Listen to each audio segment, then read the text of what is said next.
in the dining room of a typical Vietnamese household. We is having a dinner with her parents. Mom, Dad, I need to talk to you. Oh, great. What did you break this time? Nothing, Dad. So, did you get an A or an A plus? Not that, Mom. I have made decisions about my major in college. Want to be an artist? I think you're going to business. Wait, what? An artist? What kind of artist? I want to be a painter. I have been taking classes and I really love it. Painting? That's not really a good job.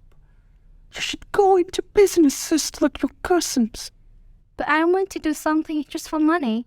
I want to do something that I'm passionate about. Passion doesn't pay the bills, honey. I know, but I don't want to be miserable doing things I don't care about. Darling, we came to the city with nothing. We worked hard so that you could have a better life. Don't throw it away on some silly hobbies. It's not a hobby. It's my dream. Oh, your dream? What kind of dream is that? Being a starving artist, living in a tiny apartment, eating instant noodles every night? At least, I will have something to paint while I eat my noodles. Gwen, we just want what is best for you. And what is best is a stable job with a good salary. But I will be happy doing what I love. It isn't that really matters. No, it's not. You better stop these silly thoughts. Finish your dinner and focus on your studies. But Mom... Your mom is right. When? Stop being stupid. Do you see yourself in the conversation above? These are typical conversations in Asian family. Family conflicts are common issues that hasn't been discussed many times, that hasn't been solved. And when the problem becomes complicated and remain unresolved, people still pay attention to it. Like the way people go crazy over yeah but no, or everything everywhere all at once. Or like the way that 1,000 memes about Asian parents receive a lot of interactions on social media. It seems that the insights of the products is a fear of young generation, a fear of connecting to their parents. Because whenever they try to talk to them, it's like a trial, an investigation, where their desires are always ignored, replaced by punishment and yelling, and they have to end up doing what their parents want. But what motivates these seemingly irrational actions?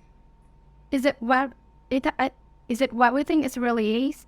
That we do something wrong or our parents are wrong to do like that? Is there another explanations where no one is a villain? Well, if we look at it through a story about 5 monkeys. The story goes like, there are 5 monkeys in a cage with the ladder and the banana at the top. They excitedly climbed the ladder to eat the banana, but immediately they are all sprayed with icy water, and they didn't enjoy that. Many times like that, eventually the monkeys don't care to climb the ladder anymore, and even beat any monkey that tried to climb onto it. Then the new monkey is added to the cage. Guess what was the first thing that it does? Yeah, they try to climb the ladder to reach the banana, but other monkeys pull it down and beat it up. The new monkey is confused and don't understand why it's wrong to want the banana. In a way, we are like the new monkey in the story. We are a new generation. We are full of enthusiasm, curiosity, and willingness to overcome any limit to achieve what we want. The banana represents our dreams and aspirations, while the cold water represents prejudice, pain, and failure that our parents, the old monkeys, have to endure. Many Vietnamese parents have experienced poverty and struggle to find a job. How can we expect them, those people who not even have rights to eat, to accept or support our dreams, of things that they call is inedible and what they have never had? Therefore, the generation gap and the difference in experience are the main reasons for family conflicts.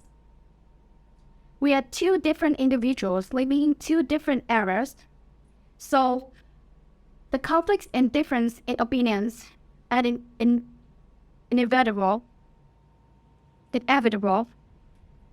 However, the problem is that we are too passionate about the sweetness of bananas, then forget to put ourselves in our parents' shoes. On the other hand, our parents are too obsessed with the old experience and forget that the world has changed a lot since then. The water may not spray anymore, and the newborn kids may not fear or hate that feeling, but even dare to try it. And that's why lacking of understanding make the generation gap as impenetrable as the Great War. So what is the solution then? Communication? Yes, but it's not enough. It's not just about communication. It's about how we communicate. Harsh words and teachings from our parents won't be heard by the children, and logical reasonings from children won't be accepted by conservative parents, because it's a trial, but it's a trial of emotions, not logic. Nothing can touch a wounded soul, only understanding can. We seem to only focus on the result, being the artist or businessman, eating a banana or not, or we forget that truly understanding for other people are the decisive factors for the outcome. I realized this one night when I was tossing and turning with the pressure of the math test the next day. At that moment, I realized that my mother was still awake beside me. "Mom, can you sleep?" No, what's wrong? "Oh, nothing. By the way, did you enjoy school when you were younger?" Yeah, it was fun. Then my mother eagerly recounted memories from her school days, like being bad at mystery but always being called by the teachers, or liking school because she didn't have to work. Suddenly, I realized that the memories my mother was telling me about only stopped at grade 9. "So why didn't you finish high school?" I really wanted to continue studying, but your grandfather didn't allow it. At that time, your uncle was serving in the army, your aunt was only a few years old, and the family only had me and your grandparents able to work. So your grandfather made me quit school to focus on the harvest and I never went back.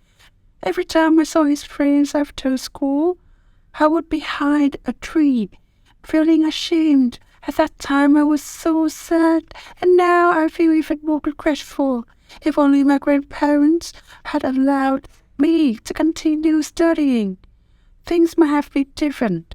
But now I had true happiness of my life. If I gone to school as a citizen, I might not have you, the daughter who excels in school and obeys me like you. And that wouldn't have brought me any joy, right? Throughout that night, I was drawn to my mother's story. Listening to her recount of memories, I understand her better than ever before. Because now I know that the women whose God made every day for doing better in school were once a girl whose dreams of education was shattered by poverty. And I understand the reasons for the high expectations that he has for me and the sacrifice. Maybe he wants to see a successful futures of her daughter, a different versions of herself of her own, a futures where she can soar higher with knowledge. When the realizations hit me, the anger, sadness, and resentment that I kept inside turned to ashes, nurturing a spark called understanding that grew inside me. My mother's story truly touched me, helping me to understand her better and get more motivation in study. A motivation that is 100 times better than scolding or criticism.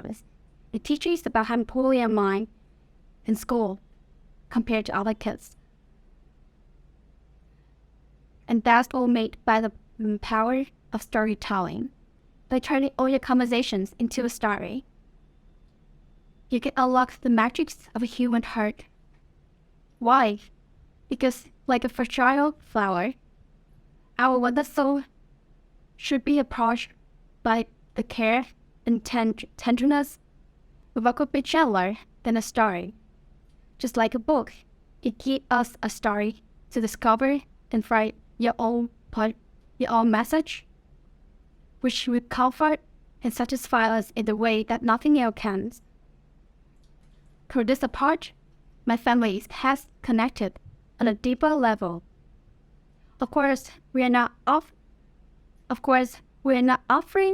a solutions for every family. It's just suggestions. The core value we want to bring is to have rethinking the family conflicts. That is not the fault of anyone. That our parents don't hear us, and our dreams are not burden to them. But we rethink that we can reinvent our family in our own way. And that's what we want to bring today.